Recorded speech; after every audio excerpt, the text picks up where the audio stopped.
Good morning students. आज मैं आप लोगों को आपका पंचदश पाठ पढ़ाने जा रही हूँ। इससे पहले आप लोगों का चतुर्दश पाठ था, उसमें आप लोगों ने गणना यानी गिनती पढ़ी। ठीक है, आई होप आप लोगों ने अपना चैप्टर कंप्लीट किया होगा, आपने अपना प्रीवियस वीडियो भी देखा होगा और उससे अच्छे से समझा होगा। बच्चों, अब आपके चैप्टर में ना व्याकरण पोर्शन स्टार्ट होता है संस्कृत में। ठीक है, इससे पहले आप लोग स्टोरी वगैरह पढ़ते थे, लेकिन अब व्याकरण स्टार्ट हो रहा है, तो आप लोग ध्यान से देखेंगे। व्याकरण में देखिए बच्चों, पहला चैप्टर आप लोगों का संधि। संधि क्या होता है वो बताने जा रही हूँ। हिंदी में तो आप लोग संधि पढ़ेंगे बहुत आगे जाके, यानी कि 5th क्लास में 6th में पढ़ेंगे आगे। ठीक है, लेकिन संस्कृत में आप लोगों का संधि है। संधि की परिभाषा क्या होती है बच्चों? दो वर्णों के मेल से उनमें जो विकार या परिवर्तन होता है उसे संधि कहते हैं। अब जैसे कि मैं एक बताती हूँ, हिम। ठीक है, एक उदाहरण बता रही हूँ, हिम प्लस आल्य।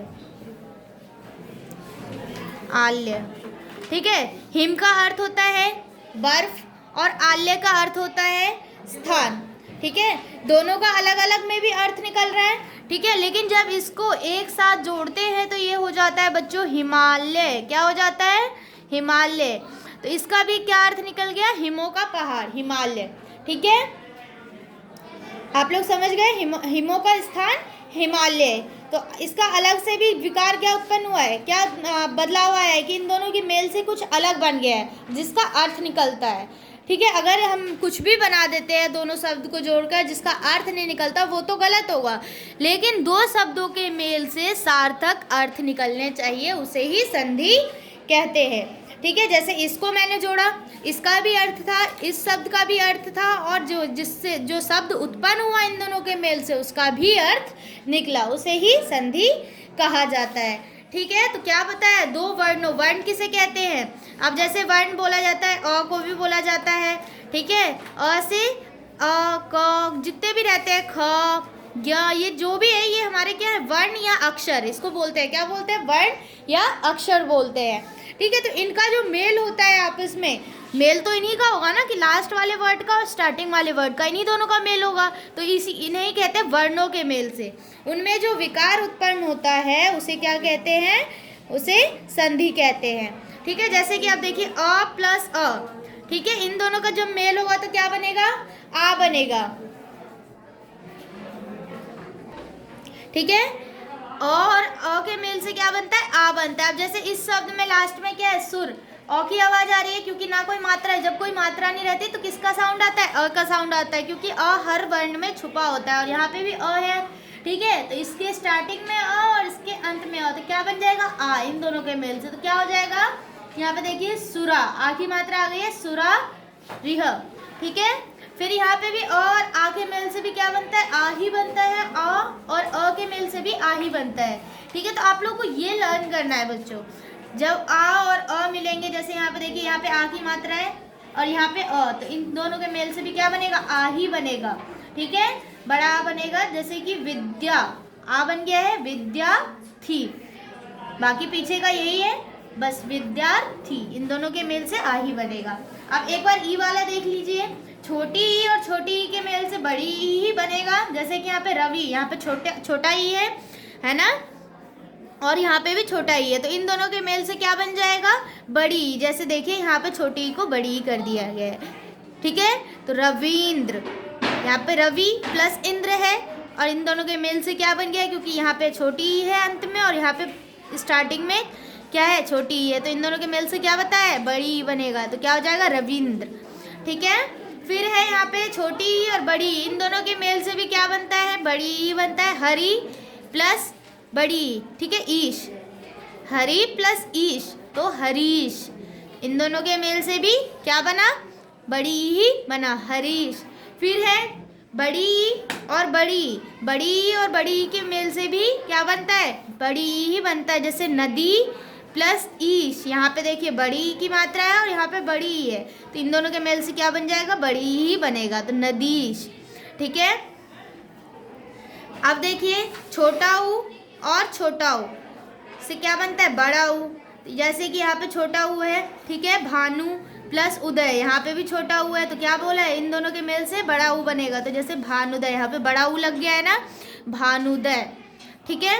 फिर है ऊ और बड़ा ऊ, इन दोनों से भी बड़ा ऊ ही बनेगा। जैसे लघु, यहाँ पे अंत में क्या है, छोटा ऊ है, और यहाँ पे भी छोटा ऊ है, तो जैसे लघु उर्मी, लघुर्मी, ठीक है। यहाँ पे बड़ा ऊ बन गया है। री और री से री बनेगा, जैसे मातृ ऋणन, मातृणत, ठीक है। फिर अ और ई से ए बनेगा, अ और ई से ए बनेगा। ये आप लोगों को लर्न करना है अच्छे से, किससे क्या बनेगा और इनके सब, ठीक है।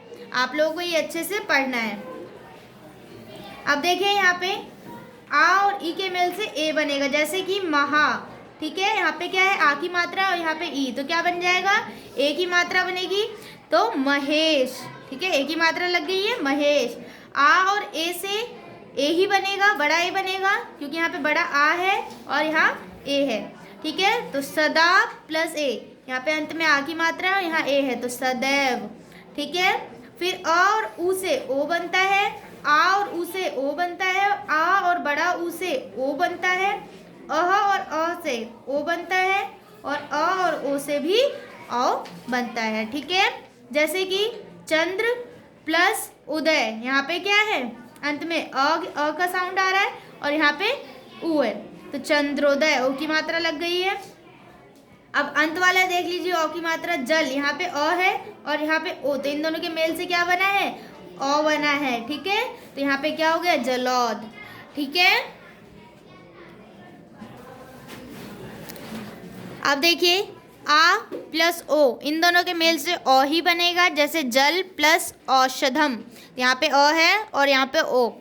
ये याद रखना कि जिस भी शब्द के अंत में अगर कोई सा भी वर्ण आए, क के बाद वाला व्यंजन आए, क ख ग घ, तो उनके अंदर जो होता है बच्चों, आप लोगों को पता है व्यंजन में अ छुपा होता है, ठीक है। अ के सहायता से ही व्यंजन को बोला जाता है, तो यहाँ पे अ हर व्यंजन में जिसमें मात्रा नहीं होगी छुपा होगा, ठीक है। आप लोग बोलेंगे अ का आवाज़ कहाँ से आ रहा है, तो हर व्यंजन में अ रहता है, ठीक है। तो यहाँ पे अ है और यहाँ पे औषधम, ठीक है। तो ये अ, तो क्या बनेगा, जलौधम, ठीक है।